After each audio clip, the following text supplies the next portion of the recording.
بسم اللہ الرحمن الرحیم۔ السلام علیکم۔ History of Islam 3rd year کی کلاس میں خوش آمدید۔ بچوں، جیسا کہ آپ جانتے ہیں کہ کل ہم نے حضرت عمر فاروق رضی اللہ تعالیٰ عنہ کے دور میں ہونے والی اصلاحات کے بارے میں پڑھا کہ آپ کا جو دور ہے وہ اصلاحات کے حوالے سے بہترین دور گردانا جاتا ہے، جس میں زندگی کا ہر شعبہ، چاہے وہ فوجی نظام ہو، چاہے وہ معاشی نظام ہو، چاہے وہ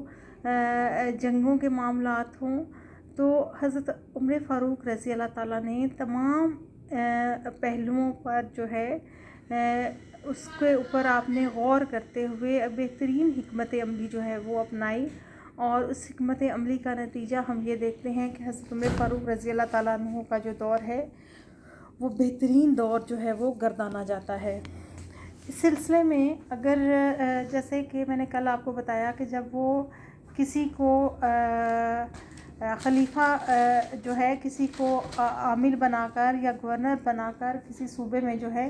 وہ روانہ کرتے، تو وہاں پر ان کے لیے جو ہے کچھ شرائط وضع کر دی جاتی تھیں اور کہا جاتا تھا آپ نے ان جو ہے شرائط پر عمل کرنا ہے۔ اور اس طرح سے ایک اور بہت اہم چیز جو میں نے آپ کو بتائی تھی وہ یہ تھی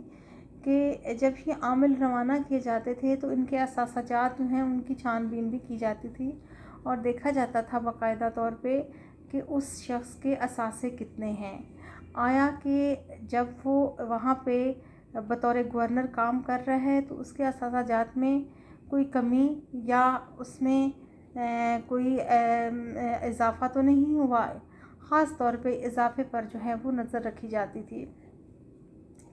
اسی طرح سے ہم دیکھتے ہیں کہ کچھ لوگوں نے جب اپنے جو ہے اپنے ان شرائط و ضوابط کو ماننے سے انکار کیا یا ان اصول و ضوابط پر عمل نہیں کیا تو ان کا باقاعدہ جو ہے احتساب کیا گیا۔ مثلا حضرت عمر فاروق رضی اللہ تعالیٰ عنہ جو ہے ہر سال حج کی قیادت خود فرماتے تھے، اور یہ اعلان کیا جاتا تھا کہ اگر کسی کو کسی افسر کے خلاف شکایت ہے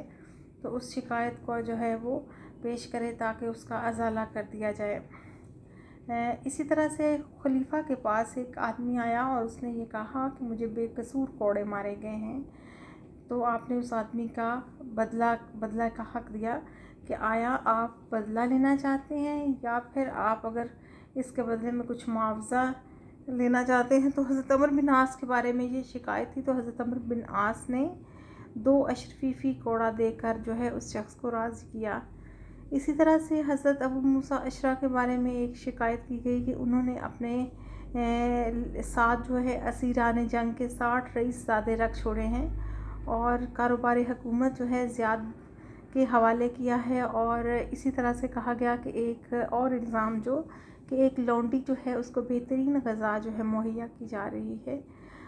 حضرت ابو موسیٰ اشعری کا اس بات پہ مواخذہ کیا گیا اور پتہ ہی چلا کہ کچھ ان پر الزامات ہیں، جیسے کہ پہلا الزام لگایا گیا تھا وہ غلط ثابت ہوا، اور دوسرا یہ کہ لونڈی کے بارے میں جب ان سے شکایت کی گئی تو یہ ان سے واپس لے لی گئی۔ اسی طرح سے حضرت عمر فاروق رضی اللہ تعالیٰ عنہ نے بہت منظم طریقے سے جو ہے انتظامی امور کو سنبھالا، اور ایک جید صحابی جیسے محمد بن مسلمہ انصاری تھے ان کو جو ہے تحقیقات پر جو ہے متعین کیا۔ جب بھی کسی گورنر کے خلاف کوئی شکایت موصول ہوتی تو فوراً محمد بن مسلمہ کو جو ہے روانہ کر دیا جاتا۔ آپ جلیل المرتبت صحابیت رسول تھے، اور آپ کے اندر یہ صلاحیت موجود تھی کہ آپ چیزوں کو پرکھ لیتے تھے، باتوں کو پرکھ لیتے تھے کہ آیا اس بات کے اندر کسی نے کوئی ملاوٹ تو نہیں کی یا کوئی بات بڑھا چڑھا کر پیش تو نہیں کی جا رہی ہے، اسی لیے کہا جاتا تھا کہ ان کے سامنے جو ہے وہ غلط بیانی بھی مشکل تھی۔ اسی طرح سے ایک شکایت جو ہے یہ ملی کہ ایک جو ہے سعد بن ابی وقاص جو ہے ان کو بھی ان جیسے جید صحابی کو بھی جو ہے تحقیقات کے بعد معزول کیا گیا۔ اسی طرح سے ہم دیکھتے ہیں کہ قیاس بن غنم حاکم مصر کے بارے میں ایک شکایت ملی کہ وہ باریک کپڑے کا استعمال کرتے ہیں اور اپنے دروازے پر دربان رکھتے ہیں۔ حضرت عمر فاروق رضی اللہ تعالیٰ عنہ نے جب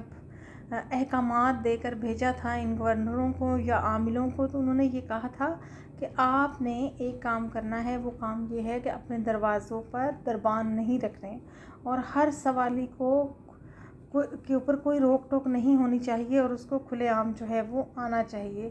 اسی طرح سے ہم دیکھتے ہیں کہ محمد بن مسلمہ انصاری کو بھیجا گیا، انہوں نے الزامات کو درست پایا اور اسی لباس میں غیاث کو جو ہے وہ مدینے لایا گیا، اور حضرت عمر فاروق رضی اللہ تعالیٰ عنہ نے جو ہے ان کی اس بات پہ سرزنش کی۔ اسی طرح سے ہم دیکھتے ہیں کہ حضرت عمر فاروق رضی اللہ تعالیٰ عنہ جو ہیں ہر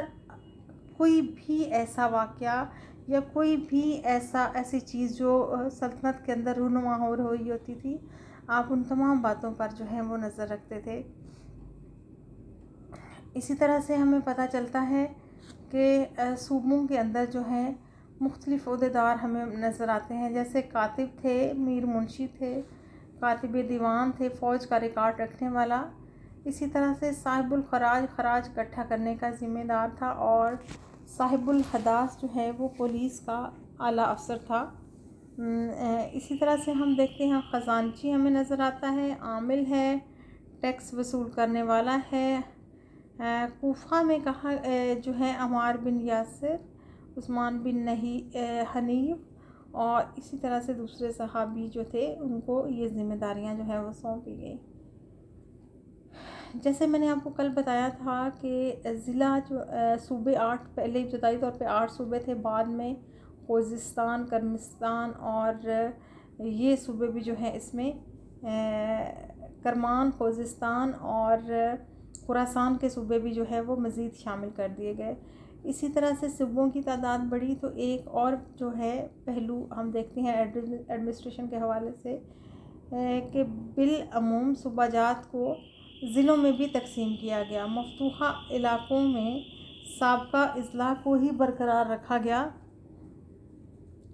آذربائیجان اور فارس کے صوبے میں 8 اضلاعوں میں تقسیم تھے، یعنی کہ آذربائیجان اور فارس کے صوبے 8 اضلاع میں تقسیم تھے، جبکہ خراسان میں 16 اضلاع شامل تھے۔ اضلاع میں کیا ہوتا تھا؟ عام افسر، عامل، خزانہ اور قاضی وغیرہ ہوتے تھے، اور یہ سب گورنر جو ہیں صوبہ کے متحد اس کے زیر حکومت کام کرتے تھے۔ بعض اوقات ایک ضلع کے اندر کئی پرگنے ہوتے تھے، جس میں ہر پرگنہ میں ایک تحصیلدار بھی ہوا کرتا تھا۔ اسی طرح سے حضرت عمر فاروق رضی اللہ تعالیٰ عنہ کے زمانے میں معاشی نظام کے حوالے سے ہم بات کریں تو ہم دیکھتے ہیں کہ بیت المال کا نظام قائم نہیں کیا گیا تھا ابتدائی طور پہ، لیکن بعد میں جب مال غنیمت اور اس سے آمدنی بڑھی تو باقاعدہ مال غنیمت جو ہے ایک محکمہ جو ہے وہ اس سلسلے میں جو ہے وہ قائم کیا گیا۔ اسی طرح سے ہم دیکھتے ہیں کہ حضرت عمر فاروق رضی اللہ تعالیٰ عنہ نے حضرت عبداللہ بن ارقم کی ایک یہ تجویز جو ہے وہ مان لی تھی، اور اس کے لیے عمارات جو ہیں وہ تعمیر کی گئیں اور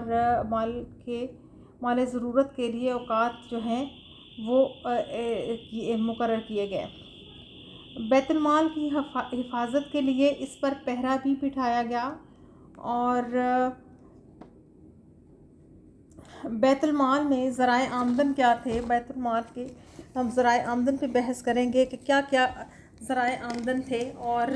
کس طرح سے اس آمدنی کو جو ہے خرچ کیا جاتا تھا، اور کن کن ذرائع سے جو ہے یہ آمدنی جو ہے آتی تھی۔ اس پہ ہم تھوڑا سا اس کو ڈسکس کریں گے اور اس پہ بات کریں گے کہ کیا کیا ذرائع تھے جن پر جو ہے بات کی جاتی تھی، جن سے آمدن ہوتی تھی۔ اس سلسلے میں ان ذرائع کو ہم تھوڑا سا ڈسکس کر لیتے ہیں کہ حکومت کی آمدنی کے ذرائع کون کون سے تھے۔ تو اس سلسلے میں سب سے پہلے جو ہے ہم دیکھتے ہیں کہ جو آمدنی ہوتی تھی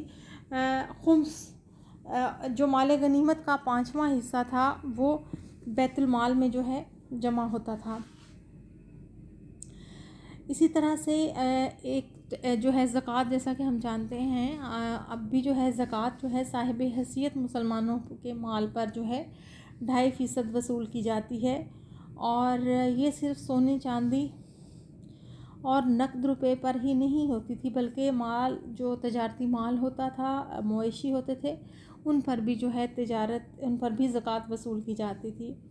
حضرت عمر فاروق رضی اللہ تعالیٰ عنہ نے جو ہے گھوڑوں پر بھی زکوٰۃ جو ہے وہ وصول کی۔ اسی طرح سے حضرت عمر نے گھوڑوں پر بھی زکوٰۃ وصول کی۔ عشر کے بارے میں ہم کہیں، عشر کیا ہوتا ہے؟ مسلمان کی زمین کی پیداوار میں سے ایک حصہ جو ہے وہ عشر کہلاتا ہے۔ برانی زمین کی پیداوار میں سے 10واں حصہ لیا جاتا تھا، لیکن وہ زمینیں جو کنویں اور جنہیں کنویں سے سیراب کیا جاتا تھا، وہاں سے یہ شرح 5%۔ اسی طرح سے ہم دیکھتے ہیں کہ جن مفتوحہ علاقوں کی زمین مفتوحہ قوموں کے پاس رکھی جاتی تھی، ان سے خراج بھی وصول کیا جاتا تھا۔ خراج کیا تھا؟ ایک ٹیکس تھا۔ جب مفتوحہ اقوام کے ساتھ ایک معاہدہ کیا جاتا تھا، اور معاہدہ جو ہے جب طے کیا جاتا تھا تو اس میں صلح کی شرائط طے کی جاتی تھی۔ اس کی شرح کیا ہوتی تھی؟ یہ بالعموم جو پیداوار ہوتی ہے زمین سے، اس کا 1/2 یا 1/4 حصہ ہوتا تھا۔ ہاں، اس میں ایک چیز شامل تھی کہ اگر، جیسا کہ ہمیں پتہ ہے کہ بہت دفعہ جو حالات ہیں، موسمی حالات ہوتے ہیں، وہ فصلوں پر اثر انداز ہوتے ہیں۔ کئی دفعہ بارش زیادہ ہو جاتی ہے، اور کئی دفعہ ایسا ہوتا ہے کہ خشک سالی کی کیفیت پیدا ہو جاتی ہے، اور فصل جو ہے اس کو اس حد تک پانی نہیں ملتا اور وہ اچھی نہیں گرو کر سکتی، یا کوئی اور جیسے اولے پڑ جانا، یا کوئی خدا نخواستہ اور جو ہے ایسی آفت کا آ جانا۔ تو اس میں یہ چیز موجود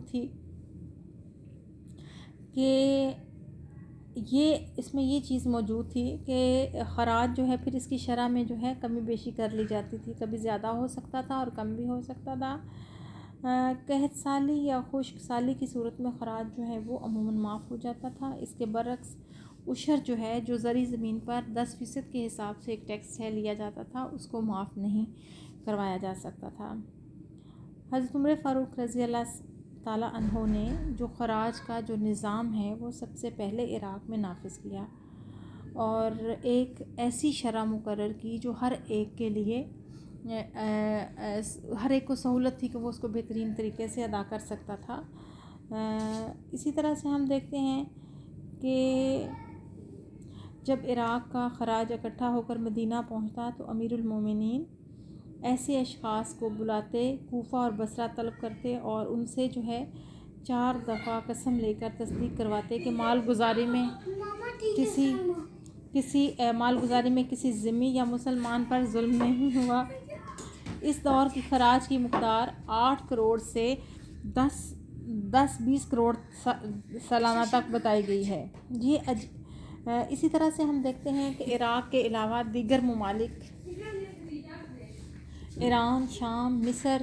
میں نہ زمین کی پیمائش ہوئی، نہ ہی خراج کی نئی شرح مقرر ہوئی، نہ ہی محکمہ مال کی جو ہے زبان بدلی، بلکہ محصول جو ہیں اکٹھے کرنے والے بھی مقامی ہی لوگ جو تھے، وہ محصول یعنی کہ خراج یا جو باقی ٹیکسز تھے یہ اکٹھے کرتے اور اس کو روانہ کرتے تھے۔ البتہ اگر کہیں پہ ایسا پایا جاتا کہ کوئی ایسا ظلم جو ہے کیا گیا، یا کوئی ایسا کسی ایسے شخص نے کوئی ایسی کارروائی کی، تو اس کے خلاف حضرت عمر فاروق رضی اللہ تعالیٰ عنہ نے جو ہے وہ گرفت فرمائی۔ اسی طرح سے ہم دیکھتے ہیں کہ حضرت عمر رضی اللہ تعالیٰ عنہ نے اگر کہیں پہ کبھی کوئی ایسا شخص اس چیز کا ارتکاب کرتا کہ اس میں وہ کمی و بیشی کرتا، تو آپ جو ہیں اس کو باقاعدہ طور پہ اس کی گرفت فرماتے تھے۔ اسلامی لشکر کے لیے غلہ بھی خریدا جاتا تھا۔ ظاہر ہے ان کے جو اخراجات ہوتے تھے ان کو بھی پورا کرنا ہوتا تھا، اور اس کو بھی خراج کے طور پہ وصول کیا جاتا تھا۔ اور مصر کے اندر جو لگان کی شرح تشخیص کی جاتی تھی وہ ہر سال کی جاتی تھی۔ حضرت عمر فاروق رضی اللہ تعالیٰ عنہ کے دور میں یہ رقم 1,20,00,000 سالانہ دینار تک جو ہے وہ جا پہنچی۔ اسی طرح سے جو علاقے مزید فتح کیے گئے اور اسلامی حکومت کا جو وہ ہے حصہ بنے، جن میں فارس کا علاقہ، کرمان کا اور آرمینیا کا علاقہ شامل تھا، یہاں پر بھی جو خراج کی رقم ہے وہ اس معاہدے کے مطابق جو ہے وہ لی جاتی تھی۔ عشر کس کو کہتے ہیں، اس کی آپ جو ہے میرے خیال میں ہم بارہا اس بارے میں بات کر چکے ہیں کہ عشر جو ہے پیداوار کے 10ویں حصہ یعنی کہ ایک ٹیکس کے طور پہ وصول کیا جاتا ہے، اور حضرت عمر فاروق رضی اللہ تعالیٰ عنہ نے یہ ٹیکس لگایا۔ اس کی وجہ یہ تھی کہ جو مسلمان تاجر غیر مسلم حکومتوں سے تجارت کرتے تھے، ان سے 10% ٹیکس وصول کیا جاتا تھا۔ حضرت ابو موسیٰ عشرہ کی تجویز پر حضرت عمر فاروق رضی اللہ تعالیٰ عنہ نے یہ ٹیکس لگایا، اور اگر ہم اس کو کہیں کہ موجودہ دور میں اس کو امپورٹ ایکسپورٹ ڈیوٹی کہا جا سکتا ہے، اس کو ایک سال میں صرف ایک دفعہ جو ہے وصول کیا جاتا تھا، اور اس کے بعد سارا سال اس مال تجارت پر کوئی اور ڈیوٹی مزید جو ہے وہ نہیں لی جاتی تھی۔ بالعموم اس ٹیکس کی جو شرح ہے دشمن قوم کے افراد سے 10%، ذمیوں سے 5% اور مسلمانوں سے 2.5% کے حساب سے لی جاتی تھی۔ اور جزیہ ہم کس کو کہتے ہیں کہ غیر مسلم رعایا پر اسلامی ریاست کی فوج، جو اسلامی فوج ہوتی ہے، جزیہ کس کو کہتے ہیں؟ مثلا ہم مسلمان علاقے کے اندر یا مسلمان حکومت میں غیر مسلموں کے لیے جو ہے فوج میں بھرتی ہونا لازمی نہ تھا، بلکہ ان کے لیے ایک حفاظتی ٹیکس جس کو ہم جزیہ کہتے ہیں وہ وصول کیا جاتا تھا، اور جزیہ کی شرح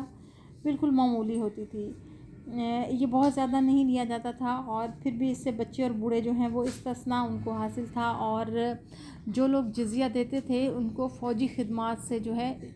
اس سے بھی استثناء دیا گیا۔ اگر کوئی غیر مسلم خود سے اور اپنے طور پہ یہ کہہ دے کہ وہ جزیہ دینا نہیں چاہتا ہے، وہ فوجی خدمات کے لیے حاضر ہے، تو پھر اس سے جزیہ جو ہے وہ نہیں لیا جاتا تھا۔ اسی طرح سے ہم دیکھتے ہیں کہ حضرت عمر فاروق رضی اللہ تعالیٰ عنہ نے جو ہے نبی پاک صلی اللہ علیہ وآلہ وسلم کی سنت پر عمل کرتے ہوئے بہت زمین کو جو ہے خالصہ قرار دیا، جس کی آمدن بیت المال میں جاتی تھی۔ مفتوحہ علاقوں کے اندر شاہی خاندان کی جاگیریں، آتش کدوں کے اوقاف، لاوارث جائیدادیں، باغیوں اور مفرور شدہ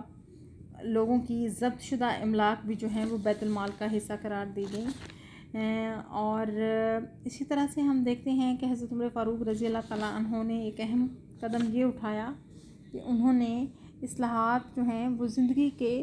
تمام شعبوں میں جو ہے اصلاحات جو ہیں نافذ کی، جس میں ہم نے مزید اس کو دیکھنا ہے کہ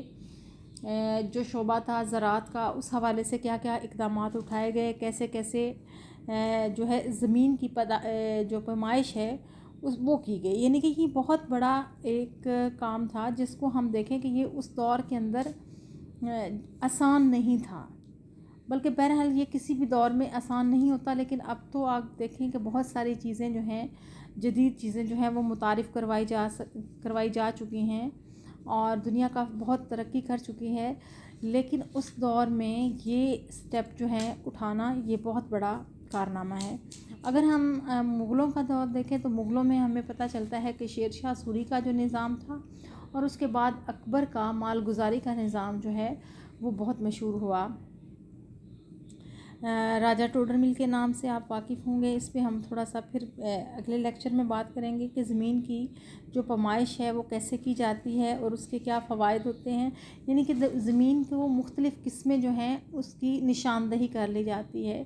کہ زرخیز زمین کتنی ہے، وہ زمین کتنی ہے جس کا جو رقبہ جو ہے وہ قابل کاشت نہیں ہے،